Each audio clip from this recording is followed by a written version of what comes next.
ఖమ్మం జిల్లా రఘునాథపాలెంలో రోడ్డు ప్రమాదంలో మృతి చెందిన ఇద్దరు పిల్లలు తల్లి మృతి కేసు మిస్టరీగా మారింది. కారు చెట్టుకు ఢీకొట్టడంతో తల్లి పిల్లల మృతి చెందగా భర్త ప్రవీణ్ తీవ్ర గాయాలతో ఆసుపత్రిలో చికిత్స పొందుతున్నారు. అయితే ముగ్గురి మృతదేహాలపై గాయాలు కనిపించకపోవడంతో కుటుంబ సభ్యులు అనుమానం వ్యక్తం చేస్తున్నారు. భర్త ప్రవీణే వారిని చంపి రోడ్డు ప్రమాదంగా చిత్రీకరిస్తున్నారని మృతురాలి బంధువులు ఆందోళన వ్యక్తం చేస్తున్నారు. అయితే పోస్ట్మార్టం రిపోర్టు వచ్చాక ప్రమాదమా హత్య అనేది తేలుస్తుందని పోలీసులు తెలుపుతున్నారు. ఇక అనుమానాస్పద మృతిగా కేసు నమోదు చేసుకున్నారు. పోలీసులు విచారణ చేస్తున్నారు.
హలో బ్రేకింగ్ చూస్తున్నాం. ఖమ్మం జిల్లా రఘునాథపాలెంలో రోడ్డు ప్రమాదంలో మృతి చెందిన ఇద్దరు పిల్లలు తల్లి మృతి కేసు మిస్టరీగా మారింది.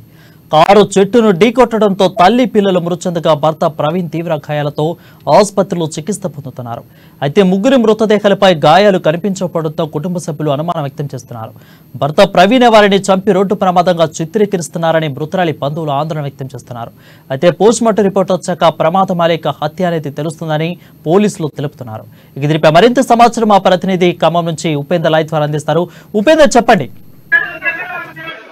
వరుణ్, ఖమ్మం జిల్లాలో నిన్న సాయంత్రం రోడ్డు ప్రమాదంలో చనిపోయినటువంటి ఒక తల్లి ఇద్దరు పిల్లలకు సంబంధించిన అంశంలో మిస్టరీ సస్పెన్స్ కొనసాగుతా ఉంది. కుటుంబ సభ్యులు ఆ చనిపోయినటువంటి ఇద్దరు పిల్లలు తల్లిపై ఎటువంటి గాయాలు లేకపోవడంతో ఇది ఖచ్చితంగా అల్లుడు ప్రవీణ్ హత్య చేసి ఉంటాడని చెప్పేసి కూడా తీవ్రమైన ఆరోపణలు చేస్తా ఉన్నారు. అందుకు అవసరమైనటువంటి పత్రాలు కూడా పోలీసులు కూడా ఫిర్యాదు చేశారు.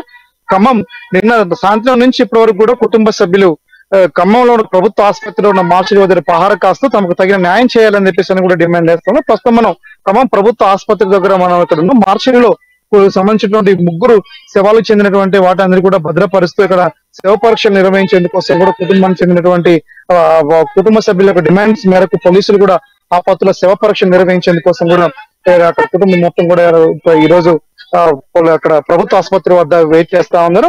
అయితే పోలీసులకు సంబంధించి ప్రస్తుతం ఈ నిన్నటి సాయంత్రం వరకు కూడా ప్రమాదంగానే భావించినటువంటి పోలీసులు అది కాస్త పూర్తి స్థాయిలో ఉన్నటువంటి ఏదైతే కుటుంబ సభ్యులు ఉన్న పోలీసులు భావిస్తా ఉన్నారు. కుటుంబ సభ్యుల ఆరోపణలు బేస్ చేసుకుని కూడా కొంత అనుమానంగా వ్యక్తం చేస్తూ పోలీసులు ఆ యాంగిల్ కూడా దర్యాప్తు కొనసాగుతున్నారు. ఇక్కడ ఖమ్మం ప్రభుత్వ ఆసుపత్రి దగ్గర చిన్న పిల్లలు ఇద్దరు కూడా మృతి చెందినటువంటి కుటుంబ సభ్యులు బంధువులు అందరూ కూడా పూర్తి స్థాయిలో కన్నీరు మున్నీరుగా విలిపిస్తున్న దృశ్యాలు కూడా మన విజువల్స్ లో చూస్తా ఉన్నాం.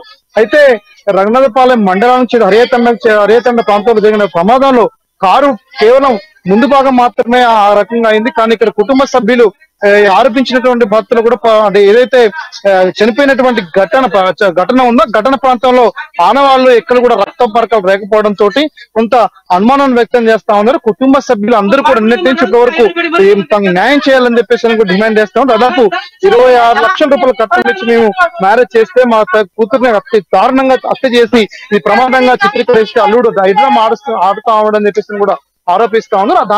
దాంతో పాటుగా అంటే ప్రధానమైనటువంటి ఏదైతే కుటుంబం సంబంధించినటువంటి సభ్యులు ఆరోపిస్తున్న విధానం ఏదైతే ఉందో ఇప్పుడు ఈ శవాలకు సంబంధించి చూడడం కోసం కూడా ఆ భావిస్తండ ప్రాంతం అంటే ఎవరైతే వాళ్ళ అల్లుడుగా భావిస్తున్నటువంటి భావిస్తండ ప్రాంతం ఉందో భావిస్తండ గ్రామం నుంచి కూడా కుటుంబ సభ్యులు కానీ వాళ్ళ కుటుంబ సభ్యులు కావచ్చు ఆ గ్రామంలో ఉన్న ప్రజలు కూడా ఎవరు రాకపోవడంతో కూడా కొంత ప్రస్తుతం ఇక్కడ తీవ్రమైనటువంటి దుమారం లేకుతా ఉంది. ఈ హత్య చేశారు కాబట్టే ఇక్కడికి రాలేదు అని చెప్పేసి కూడా కుటుంబ సభ్యులు ఆరోపిస్తున్న నేపథ్యం కనబడతా ఉంది. కానీ ఇప్పుడు ఈ శవాలకు సంబంధించినటువంటి 3 శవాలకు సంబంధించినటువంటి పరీక్ష నిర్వహిస్తున్నటువంటి తరుణంలో పరీక్షకు సంబంధించి ఈ రోజు డాక్టర్లు ప్రస్తుతం పోలీసులు అందరూ పంచనామా నిర్వహించారు. డాక్టర్లు కూడా దాని పూర్తి స్థాయిలో ఆ పోస్ట్ మార్టం వివరాలకు సంబంధించినటువంటిది కూడా ప్రస్తుతం అక్కడ ఆ ప్రాంతంలో పోస్ట్ మార్టానికి సంబంధించినటువంటి మొత్తం చేసి కొన్ని రోజులు టైం తీసుకుని ఆ రిపోర్ట్ ని బయట తీసుకొచ్చే అవకాశం. దాని ఆధారంగా అంటే ఇక్కడ విష ప్రయోగం జరిగిందా లేదా గొంతు నిలిమి చంపారా లేదు అని అంటే వీళ్ళని ఎలా హత్య చేశాడు ఏంటి అనే కోణంలో కూడా కొంత పరిశీలన చేస్తా ఉంది. అంత హత్యనా లేకపోతే ప్రమాదం అనేటువంటిది కూడా కొంత పరిశీలన ప్రస్తుతం జరుగుతా ఉంది. ఇదే నేపథ్యంలో కుటుంబ సభ్యులకు సంబంధించినటువంటి ఆ 3 శవాలు ఒకవేళ పోస్ట్ మార్టం చేసిన తర్వాత కుటుంబ సభ్యులకు సంబంధించినటువంటి ఆ 3 శవాలని అది భావిస్తుంటే తీసుకెళ్లి అక్కడ దహన సంస్కారాలు నిర్వహించాలా లేదు అక్కడి నుంచి నేరుగా తిమ్మరావుపేట దగ్గర ఉన్నటువంటి ఆ కుమారి సొంత గ్రామంలో అది దహన సంస్కారం చేయాలనేటువంటిది కూడా కొంత మిస్టరీ కొనసాగుతూ ఉంది, చర్చ కొనసాగుతుంది. ప్రస్తుతం ఆ అమ్మాయి తరపునటువంటి ఒకే రకంగా కూడా గ్రామంలో ఉన్నటువంటి పెద్దలతో పాటు అక్కడ మరో భావిస్థానంలో చెందినటువంటి గ్రామ పెద్దలందరూ కూడా ప్రస్తుతం చర్చలు కొనసాగిస్తా ఉన్నారు. అసలు ఏం జరిగింది, దీన్ని ఎట్లా నియంత్రించాలా, ఎట్లాంటి దీనిలో ఏం జరుగుతుంది అనేటువంటి అంశాల గురించి కూడా పూర్తిగా పరిశీలిస్తూ దీనిపై ఎటువంటి నిర్ణయం తీసుకోవాలని చెప్పేసి సమాలోచన చేస్తా ఉన్నారు. మరోవైపున ఖమ్మంకు సంబంధించిన కూడా ఇక్కడ కుటుంబ సభ్యులందరూ కూడా నిన్న నుంచి ఈ రోజు వరకు కనీసం ఎటువంటి అప్డేట్స్ కూడా పూర్తి స్థాయిలో పోలీసుల వైపు నుంచి కావచ్చు గ్రామస్తుల వైపు నుంచి రాకపోవడంతో కుటుంబ సభ్యులు అందరూ కూడా చాలా ఆగ్రహంతో ప్రస్తుతం ఇక్కడ ప్రభుత్వ ఆసుపత్రి దగ్గర ఉన్నారు. దీన్ని ఎలాగైనా సరే దీన్ని అంటే భారీ ఎత్తున దాన్ని అంటే దీన్ని ఆందోళన రూపంలో తీసుకెళ్లాలా లేదా సమస్య సామరస్యంగా పరిష్కారం అవుతుందా, దీని యొక్క పూర్తి వివరాలు ఎలా తెలియాలి ఏంటి అనేటువంటిది కూడా కొంత చూస్తా ఉన్నాం. ప్రస్తుతం మనం విజువల్స్ చూస్తా ఉన్నాం. ఆ విజువల్స్ లో కుటుంబ సభ్యులందరూ కూడా ప్రస్తుతం అక్కడ ఉన్నటువంటి మొత్తం కుటుంబ సభ్యులందరూ కూడా ఇక్కడ వెయిట్ చేస్తున్నారు. ఇక్కడ పోలీసులు కూడా భారీ ఎత్తున ఒక్కొక్కరు ఇప్పుడు మహిళా పోలీసుని కూడా ఇక్కడ తీసుకొచ్చే ప్రయత్నం చేస్తా ఉన్నారు. అటు పోలీసులు అందరూ కూడా డిపార్ట్మెంట్ అందరూ కూడా అలర్ట్ అవుతా ఉంది. కుటుంబ సభ్యులు ఆగ్రహంతో ఉన్న నేపథ్యంలో వీళ్ళందరూ రోడ్డుకి ధర్నా చేస్తారా లేకపోతే శవాలు తీసుకెళ్లి వాళ్ళ ఇంటి ముందు పెట్టి ధర్నా చేస్తారా అటువంటి కూడా కొంత పరిశీలన కొనసాగుతా ఉంది. ఇదే సంబంధించినటువంటి నేపథ్యంలో అంటే ప్రధానమైనటువంటి కుటుంబ సభ్యులకు సంబంధించి కూడా అంటే పోలీసుల యొక్క నిర్ణయాలపై సంబంధించి పూర్తి స్థాయిలో పోలీసుల యొక్క నిర్ణయాలను బేస్ చేసుకొని ఒక నిర్ణయం తీసుకోవాలని చెప్పేసి కూడా భావిస్తా ఉన్నటువంటి నేపథ్యం కూడా కనబడుతుంది. అంటే మొత్తానికి ఖమ్మంకి సంబంధించి జరిగినటువంటి ఈ యొక్క ప్రమాదానికి సంబంధించి ఇది ప్రమాదమా హత్య అనేటువంటి కూడా తేల్చాల్సిన సమయం ఉంది. కానీ బలంగా మాత్రం కుటుంబ సభ్యులు మాత్రమే ఖచ్చితంగా ఇది కూతుర్ని ప్రవీణ్ అనేటువంటి వ్యక్తి హత్య చేశాడు అనేటువంటిది కూడా ప్రధానంగా కుటుంబ సభ్యుల నుంచి ఆరోపిస్తున్న నేపథ్యం కూడా కనబడతా ఉంది. అయితే ఇక్కడ ఉన్నటువంటి నేపథ్యంలో అంటే ఇక్కడ ఇరు గ్రామ పెద్దలు కూడా సమాలోచనకు వచ్చేసి ఈ శవాలకు సంబంధించినటువంటి వాటిని ఎక్కడ పూడ్చాలి, ఎక్కడ దహన సంస్కారం నిర్వహించాలి ఏంటనే పత్రాలు కూడా ఇక్కడ చేస్తాం. ఇక్కడ మనతో పాటు ఆ అమ్మాయి తరపున అంటే చనిపోయిన కుమారి తొమ్మిది బ్రదర్ ఇక్కడ వాళ్ళతో పాటు ఉన్నారు. బ్రదర్ చెప్పండి, అసలు ఏం జరిగింది ఇప్పటి వరకు, నిన్నటి నుంచి ఇప్పటి వరకు ఏం పరిశీలన చేశారు, ఏం నిర్ణయం తీసుకుంటున్నారు? నిన్నటి వరకు పొద్దున్న 8 గంటల వరకు అందరికి తెలిసిన విషయం. మేము కోరుకున్నది ఏంటంటే మా డిమాండ్ తక్షణమే అతనికి శిక్ష విధించాలి, మరియు అతని బంధువులకి అతను మేనమావ ప్రసాద్, అతను చిన్నమ్మ కొడుకు అఖిలు, వాళ్ళ చిన్న మంగిలాల్ ముగ్గురికి మెయిన్ సస్పెక్ట్ గా తీసుకొని వీళ్ళకి కూడా శిక్ష విధించాలి. దాంతో పాటు ప్రవీణ్ కి ఉరి శిక్ష విధించాలని డిమాండ్ చేస్తున్నాం. అందులో ఒకటి ఇప్పుడు అత్యంటికి తీసుకెళ్లాల్సిన బాడీ ఎవరు రావట్లేదు. ఆ బాడీని ఎట్టది మీరు పుట్టింటికి తీసుకెళ్ళాలి, అత్యంటికి తీసుకెళ్ళి ఎవరైనా అత్యంటి దగ్గర దహన సంస్కారాలు చేస్తారు హిందూ సాంప్రదాయ ప్రకారం, మన హైందవులుగా. వీళ్ళు ఎవరు రావట్లేదు. మరి ఏం చేయాలి ఇప్పుడు? వాళ్ళ వెళ్ళి అన్నట్టింట్లో కాలు పెట్టాలి ఏంటని నాకు అర్థం కావట్లేదు. దాని గురించి ప్రవీణ్ అనే కుటుంబ సభ్యుల నుంచి ఎవరైనా ఇక్కడికి వచ్చారా చూడడం కోసం? ఏమంటున్నారు అసలు? ఇద్దరు వచ్చినట్టు వాళ్ళ కుటుంబ సభ్యులకి ఎవరు వచ్చి ఇక్కడికి వచ్చి కలవలేదు, ఎవరు వచ్చి చూడలేదు, ఎవరు వచ్చి మాట్లాడలేదు. దీని ప్రధానంగా మీరేం భావిస్తున్నారు? హత్యగా భావిస్తున్నారా, ప్రమాదంగా భావిస్తున్నారా? హత్య అండి, ప్రమాదం కాదు. ప్రమాదం జరిగినట్టు చిత్రీకరించండి, కానీ జరిగింది హత్య. అది మనకు క్లియర్ కనబడుతుంది. మరి ఆయన ఏ రకంగా మభ్యపెట్టడానికి ప్రయత్నించారు, జరిగింది హత్య. పోలీసులు ఎలా స్పందిస్తున్నారు? పోలీసులు పోస్ట్ మార్టం రిపోర్ట్ వచ్చాక దాన్ని బట్టి మేము ప్రొసీడ్ అవుతామని అంటున్నారు. కానీ మరి ఎంతవరకు పోలీసులు కూడా క్లియర్ కనపడుతుంది, దాన్ని బట్టి కూడా వాళ్ళు ఫాలోఅప్ చేసుకోవచ్చు. హత్య జరిగితే ఎట్లుంటది, ప్రమాదం జరిగితే ఎట్లుంటది, వంటి గాయాలు లేదని దాన్ని బట్టి కూడా వాళ్ళు ముందుకు పోవడానికి అవకాశం ఉంది. కానీ వాళ్ళు పోవట్లేదు. మరి దేనికి జాప్యం ఎక్కడ ఉందనేది అర్థం కావట్లేదు. మీరేం భావిస్తున్నారండి జాప్యం మీకు కారణాలు ఏంటి? రాజకీయ ఒత్తిడి ఏమైనా ఉన్నాయా అసలు, లేకపోతే ప్లాన్ మర్డర్ కాబట్టి దీనికి ముందే వాళ్ళు ఒక 2 రోజుల ముందే స్కెచ్ చేసి పోలీసులతో కూడా కమిట్మెంట్ అయ్యి ఈ రకంగా కేసులు తారుమారు చేసి మభ్యపెట్టి దీనికి ఏదో నీరు గార్చే ప్రయత్నం చేస్తున్నారని నాకు ఒక అనుమానం ఉంటుంది. మాకే కాదు, మా కుటుంబ సభ్యులందరికీ ఇది ఒక అనుమానం. మేము ఇంతమంది ఉన్నాం, ఇక్కడ 500-600 మంది ఉన్నాం, ఇంతమంది ఆందోళన చేసేది ఎవరు రెస్పాండ్ అవ్వట్లేదు. ప్రవీణ్ కి గాయాలు ఏమైనా గుర్తించారా డాక్టర్? ఆయనకి ఎటువంటి గాయాలేవు. ఆయన దర్జాగా ఆరోగ్య హాస్పిటల్ ఐసీయూలో దర్జాగా కూర్చుంది. ఆయన ఏదో దెబ్బలు తగిలినట్టు అక్కడ ఆరోగ్య హాస్పిటల్ వాళ్ళ యాజమాన్యంతో కూడా ముందే మాట్లాడి అక్కడ కూడా కుప్పక్కయ్యి ఏదో నాకు దెబ్బలు తగిలినట్టు ఫేక్ రిపోర్ట్లు సృష్టించి అది ఆయన ఏదో అక్కడ మభ్య పెట్టడానికి ప్రయత్నం చేస్తా ఉంటే ఆ వాస్తవం ఆయనకి ఎటువంటి దెబ్బలు తగిలేదు. వీళ్ళకి కూడా దెబ్బలు తగలేదు. ఈ ప్రమాదం జరిగితే దెబ్బలు ఉంటాయి, దెబ్బలు లేదు. ఎట్లా హత్య జరిగింది మరి కనపడుతుంది. మనతో పాటు అమ్మాయికి చెందిన సొంత తమ్ముడు రక్త పేగు పంచుకున్న బంధం ఇక్కడ ఉన్నాడు. చెప్పండి బ్రదర్, మీకు 2 రోజుల క్రితం మెసేజ్ చేసి మీతో చాటింగ్ చేసిందని అన్నారు. మరి చివరిసారిగా మీకు ఏం చెప్పింది మీ అక్క మీతో? నాకు ఇక్కడ ఉన్న అక్కడ ఇలా చెప్తే సరే అని అక్కడ నేను వస్తున్నా అని ఏమంటే కాల్ చేశాను. కాల్కి రెస్పాండ్ అవ్వద్దని మా బావ చెప్పింది. మా బావ మా ముందు నుంచే వాళ్ళు మా ఫోన్ ఇచ్చి అయితే వాడు ఫోన్ ఇచ్చి అయితే వాడు మా అమ్మ మా నాన్నని ఇద్దరిని పంపిద్దామని ఇచ్చాను. ఇద్దరిని పంపిద్దామని చూస్తే వాళ్ళు వద్దు వద్దు వద్దు అని 3 పాయింట్స్ సస్పెక్ట్. అదే అఖిల్ వాళ్ళ బావ వాళ్ళ ముగ్గురు మమ్మల్ని కావాలని ఆపుతున్నారు. పోలీసులకి మీరు ఎవరి తరఫున ఎవరు ఫిర్యాదు చేస్తారు? మీరు చేస్తారా, మేము మా ఫాదర్ చేస్తారా? మా ఫాదరే చేశారు. అది అసలు అందరూ ఒక తప్పు పడలేక మా ఫాదర్ అక్కడ కారు అక్కడ ఒకసారి కారు విజువల్స్ చూడండి. అక్కడ విజువల్స్ చూసి అక్కడ ఎలా ఉంది అది మర్డరా కాకపోతే అది ఒక యాక్సిడెంట్, అది ఒకసారి మీరు చిన్న పిల్లలు ఇద్దరికి కూడా అంటే వాళ్ళకు వయసు ఎంత ఉంటుంది, వాళ్ళకి చిన్న గాయాలు కూడా ఏం గుర్తించలేదా మీరు? వాళ్ళిద్దరికి చిన్న గాయాలు, ఒక చిన్న రక్త పిల్లలకి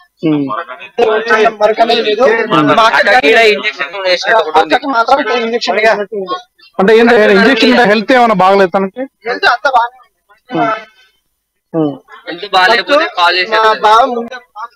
ముందే చెప్పిండు ఇలా చంపేస్తా ఒక ఇంజక్షన్ పట్టుకొని తిరుగుతున్నాను. మాకే ఒకసారి నాకు అందుకనే నేను హైదరాబాద్ వెళ్ళి మాకే తీసుకొచ్చాయండి భయంతో. మా అమ్మ నాన్న ఇద్దరిని పిలిచా, వాళ్ళ ఫ్యామిలీ పిలిచి అక్కడ ఇక్కడ నాకు డౌట్ వస్తుంది మీరు రండి అని చెప్తే వీళ్ళు వచ్చి అక్కడ ఉండడం వాళ్ళకి ఇప్పుడు మా వాళ్ళకి నచ్చలేదు.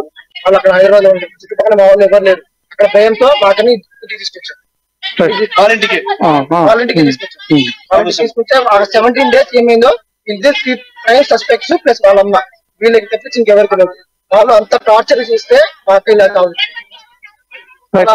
మీరు చెప్పండి, అమ్మాయి తండ్రికి సంబంధించి నాన్నగారు ఎక్కడ ఉన్నారు చెప్పండి. మీకు మీ అమ్మాయి ఏమన్నా ఫోన్ ద్వారా మెసేజ్ ద్వారా నన్ను ఇది ఆల్రెడీ ఇలా ఇబ్బంది పెడుతున్నాడు అని చెప్పేసి నన్ను సమాచారం అందించిందా? 2 రోజులు మీరు 2 రోజులకి ఫోన్ చేయలేదు, 2 రోజులు ఏం చేయలేదు. మా అమ్మాయి చేయకుండానే ఇప్పుడు ఈ శవాలకు సంబంధించి చూడడం కోసం కానీ వాళ్ళ కుటుంబ సభ్యులు ఎవరైనా వచ్చారా? రాలేదు సార్, ఇప్పుడు దాకా రాలేదు సార్. నా కంటికి ఇప్పుడు దాకా కనపడలేదు. మీరే మా ఊరు రామనగర్ నుంచి వచ్చారు ఒక 30 మంది. మా ఊరు మంచి కోసము నా చెడు కోసము వాళ్ళు వచ్చారు. మా నైట్ అట్లా జాగారం ఉన్నాం సార్. నేను అంటే ఇప్పుడు ఏమంటారు, ఊరు పెద్ద మనుషులకు సంబంధించి ఆ ఊరు పెద్ద మనుషులతో ఏమైనా సంప్రదించారు ఏమని అంటున్నారు? ఏం మరి సార్, వాళ్ళైతే ఈ సిఐ గారు ఊర్లో మరి శవం ఆడుకోవాలి ఏందని వాళ్ళైతే. మీరేం భావిస్తున్నారు, ఎక్కడ తీసుకెళ్ళి శవం వాళ్ళకి అప్పచెప్తున్నారా, మీరు ఇంటికి తీసుకెళ్తున్నారా? ఇప్పుడు వాళ్ళ ఇప్పుడు మా దాంట్లో ఏముంటదంటే భార్య ఆడదనిపోతే వాళ్ళ ఇంటికాడనే చేస్తాం సార్. అంటే ఇప్పుడు ఈ మనతో పాటు ఇంజక్షన్ సంబంధించి మీ దగ్గర నీడిల్స్ చూపించినట్టుగానే ఏమన్నా అనుమానం వ్యక్తం చేస్తున్నారా? మీకు కనబడుతుందా? తనకి గాయాలు నిన్న మొన్న మీతో మాట్లాడినప్పుడు ఏమైనా తెలియజేసిందా మీ సిస్టర్ మీకు ఇట్లా ఇంజక్షన్ పట్టుకుని తిరుగుతున్నా నాకు హెల్త్ బాగాలేదు అన్నటువంటిది ఏమైనా చెప్పేదా?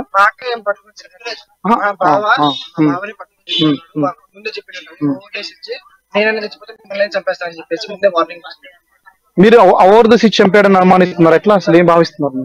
ఇది ప్రీప్లాన్ పక్కా మర్డర్, పక్కా మర్డర్. అది ఇది మాత్రం ప్రవీణ్ కి ఒక గాయం కానీ లేదు, చికిత్స మొత్తం అక్కడ ఆయన డాక్టర్ కాబట్టి మొత్తం ఒక అరేంజ్మెంట్ కూడా చేస్తున్నాడు అక్కడ.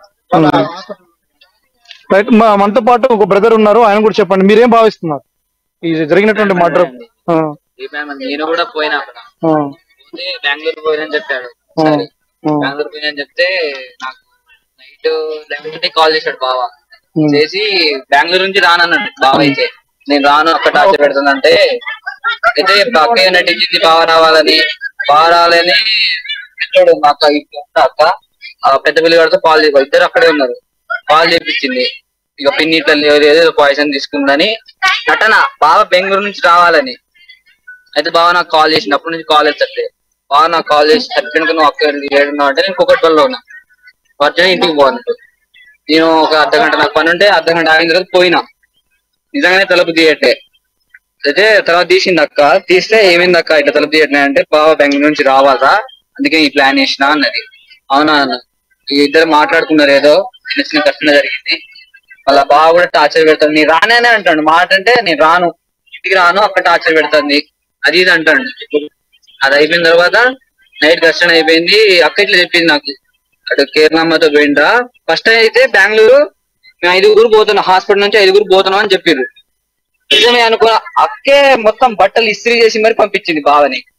వాళ్ళు 5 వచ్చేసారని వాళ్ళు తీసుకొచ్చారు. 5గురిలో 4 వచ్చేసారు. బావ అక్కడే ఉండిపోయింది అని చెప్పారు. కానీ అది జరగలేదు. తర్వాత నేను ఇక ఇంటికి వచ్చేసిన. వాళ్ళు బావ వచ్చారు. ఇక కేరళ చెందిన మహిళ డాక్టరా, తను ఏం చేస్తాను వాళ్ళకి అది హాస్పిటల్ నర్స్ అనుకుంటా. రిపోర్ట్స్ వచ్చినాయి కానీ అంత ప్రూఫ్ లేదు. అది దాని తర్వాత ఇక ఇట్లా బెంగళూరు అది ఏదైనా సరికి ఇక మా అక్క వాళ్ళ ఇంట్లో ఫంక్షన్ ఉండే, వాళ్ళు వచ్చేసిర్రు. వచ్చిర్రు నైట్ వెళ్ళిపోయారు. అయితే మా అన్న వెళ్ళిండు సంథింగ్. మా అక్క పిలిచింది మళ్ళీ ఫోన్. ఆ నైట్ తర్వాత నెక్స్ట్ నైట్ మా అక్క ఫోన్ చేసి మరి యొక్క అన్నని పిలిస్తే అన్న పోయిండు. తర్వాత ఆ మ్యాటర్ గీటర్ అన్ని తెలిసిన తర్వాత మా పెద్దనాన్న వాళ్ళు అప్పుడు బావాళ్ళ వాళ్ళందరూ పోయి ఇక మ్యాటర్ మొత్తం ఓపెన్ అయిందంట. ఇట్లా ఉంది ఇది అది అని బతిమాలకున్నారు. అన్న అయిపోయింది. అని ఇక కాంప్రమైజ్ చేసిర్రు. సరే ఏదో అయింది, ఎవరికి తెలియకుండా ఎప్పటి నుంచి మంచిగా ఉందని కాంప్రమైజ్ చేసి ఇంటికాడ తీసుకొచ్చిర్రు. మరి ఇక్కడ ఏమైందో తెలియదు కానీ తనకి మీతో అంటే మీ సిస్టర్ ఒక మ్యారేజ్ డే ఈ మధ్య కాలంలో ఉందని అన్నారు. ఎన్నో తరగతి మ్యారేజ్ డే జరుపుకున్నారా? జరుపుకోకపోతే ఎందుకు జరుపుకోలేదు అని చెప్పారు.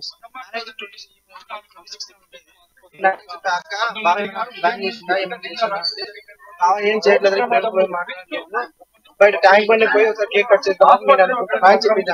సరే అక్క నేను వస్తా, అక్క నేను వస్తాను, నేను బాగా ఎవరు రావద్దు అని సరే లేని వాళ్ళు. సరే నెక్స్ట్ డే మార్నింగ్ నేను చేశాను. నెక్స్ట్ డే మార్నింగ్ వాళ్ళు కేక్ కట్ చేయలేదు. సరే నేను వస్తా అని చెప్పా కదా, నేను వస్తాను, నేనే వచ్చి కేక్ కట్ చేస్తాను కదా, నేనే వచ్చి మొత్తం చేస్తాను అంతా నేనే మొత్తం చాలా బతిమాలి అక్క. సరే లేదు వద్దు అని చెప్పాను. దాని ప్రభావం మాత్రం చాలా టార్చర్. నేను ఉన్నన్ని రోజులు చాలా టార్చర్. ఇప్పుడు చూస్తా ఉన్న బంధువులకు సంబంధించిన రోదనలు వినబడతా ఉన్నా. ఇక్కడ వాళ్ళ సిస్టర్, సొంత కుమారికి సంబంధించినటువంటి ఒక సొంత సిస్టర్ ఉంది. తను కూడా చాలా నిన్నటి నుంచి కూడా తీవ్ర స్థాయిలో ఆవేదన వ్యక్తం చేస్తా ఉంది. మీరు ఏం భావిస్తారు? ఏమైతారమ్మా కుమారికి? మీరు ఏమవుతారు? కుమారికి ఏమైతారు? కుమారికి ఏమవుతారమ్మా? కుమారి ఏమవుతారమ్మా మీకు? కుమారి ఏమవుతుందమ్మా మీకు? రైట్, మనం ఇక్కడ చూస్తా ఉన్నాం. ఇక్కడ కుటుంబ సభ్యులకు సంబంధించి తీవ్ర స్థాయిలో రోదనలు వినిపిస్తా ఉన్నాయి. ప్రభుత్వ ఆసుపత్రిలో చిన్న పిల్లలు, ముక్కుపచ్చలారిన చిన్న పిల్లలు సైతం కూడా ప్రస్తుతం ఇక్కడ ఉన్నటువంటి ఆ పిల్లలు చనిపోవడం అంటే ముద్దుగా అల్లరి ముద్దుగా పెరగాల్సిన పిల్లలందరూ కూడా పూర్తి స్థాయిలోకి సంబంధించి కుటుంబ సభ్యులు ఎవరైతే ఉన్నారో వీళ్ళందరికీ కూడా ఆ పిల్లల్ని చూసి కన్నీరు మున్నీరుగా విలిపిస్తున్న దృశ్యాలు మనం చూస్తా ఉన్నాం. ఇక్కడ ఎవరు ఊహించని విధంగా అంటే చిన్న వయసులో ఉన్న చిన్న పిల్లలు, 3 నుంచి 4 సంవత్సరాల వయసు చిన్న పిల్లలు, దాంతో పాటుగా ఉన్నటువంటి ఆ 25 సంవత్సరాల వయసులోనే కుమారి అనేటువంటి యువతి మృతి చెందడం పట్ల కూడా కుటుంబ సభ్యులు కన్నీరు మున్నీరుగా విలిపిస్తున్నారు. ఇద్దరు కూడా అంటే ఒకరు ఏనుకూరు మండలం, మరొకరు రఘునాథపాలెం మండలం భావసంఘకు చెందినటువంటి వాళ్ళు.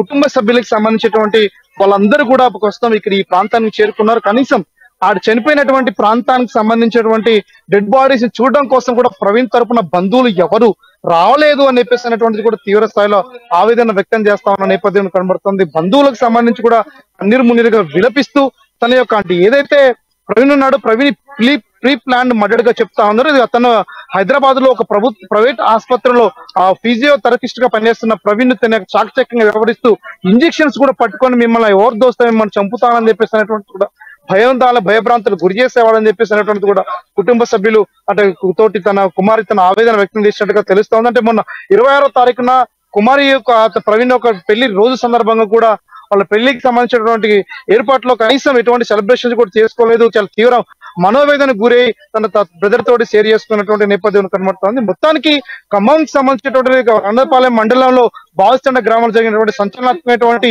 ఈ ప్రమాదమా మర్డరా అనేటువంటిది కూడా కొంత సస్పెన్స్ ఇంకా ప్రకటించాల్సినటువంటి తెరలేపాల్సిన అవసరం ఉంది. కానీ ఖచ్చితంగా కుటుంబ సభ్యులు కుమారి తరపునటువంటి బంధువులు అంటే కుమారికి సంబంధించినటువంటి చిన్న ఒంటిపై గాయం లేదు, పిల్లల మీద కూడా చిన్న ఒంటిపై గాయం లేదు. కానీ డ్రైవింగ్ సీట్ లో ఉన్నటువంటి వ్యక్తి కేవలం ప్రవీణ్ అనే వ్యక్తి మాత్రానికి దర్జాగా తన ఆసుపత్రిలో ఐసీయూలో తను చికిత్స పొందుతున్నాడు. అక్కడ కూడా పూర్తి స్థాయిలో ఎటువంటి దెబ్బలు కూడా తగలకుండా ట్రీట్మెంట్ పొందడం వల్ల కేవలం అందరూ కూడా కుమ్మక్కయ్యారు. పోలీసు కూడా ఏం పట్టించుకోవట్లేదు అనేటువంటి ఆరోపణ కుటుంబ సభ్యుల నుంచి కూడా పూర్తి స్థాయి వస్తా ఉంది.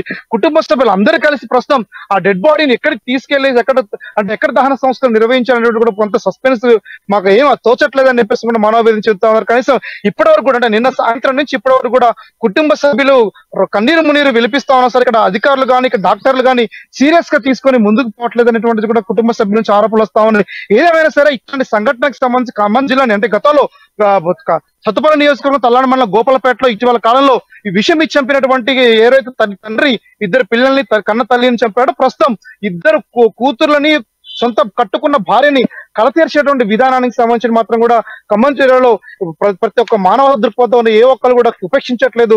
దీన్ని సీరియస్ గా తీసుకొని పోలీసులు తగిన న్యాయం చేయాలని చెప్పేసినటువంటి కూడా అన్ని వర్గాల నుంచి వస్తున్నటువంటి ఆవేదన కుటుంబ సభ్యులు మాత్రానికి మాకు న్యాయం జరగకపోతే మాత్రానికి ఖచ్చితంగా దీని యొక్క ఆందోళన రూపం తీసుకెళ్తామని చెప్పేసి కూడా పూర్తి స్థాయిలో ఆవేదన వ్యక్తం చేసి ఈ రోజు కన్నీరు మునిగా విలిపిస్తా ఉందని కూడా చెప్పుకోవచ్చు. Right, thank you Upender for the updates.